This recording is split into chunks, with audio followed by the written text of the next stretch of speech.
অভ্যুত্থানের মধ্য দিয়ে ক্ষমতার পালাবদল হয়েছে।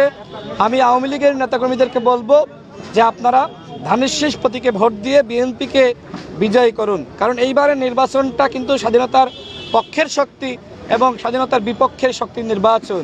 এই নির্বাচনে যারা আওয়ামী লীগের নেতাকর্মী রয়েছে, যারা কোনো অপরাধ করে নাই, যারা সাধারণ নেতাকর্মী, আমি তাদেরকে বলবো যে আপনারা ধানের শীষ প্রতীকে ভোট দেন এবং আপনারা অবশ্যই যারা অন্যায় করে নাই, অপরাধ করে নাই, তারা বিএনপির কাছে নিরাপদ। আমি তো বারবার বলেছি যে আওয়ামী লীগের সবাই তো অপরাধ করে নাই।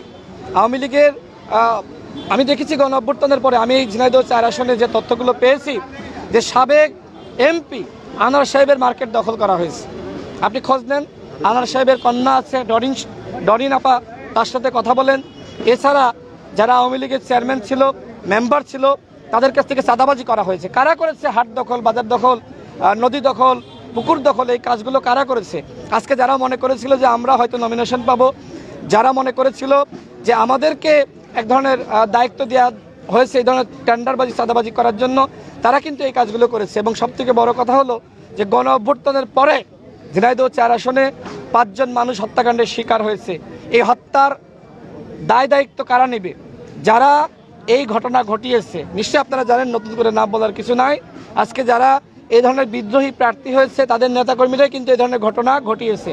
সুতরাং আমরা মনে করি এই খুনিদেরকে কোনোভাবেই জনগণ আশ্রয় প্রশ্রয় দিবে না, তাদেরকে জনগণ ইতিমধ্যে প্রত্যাখ্যান করেছে।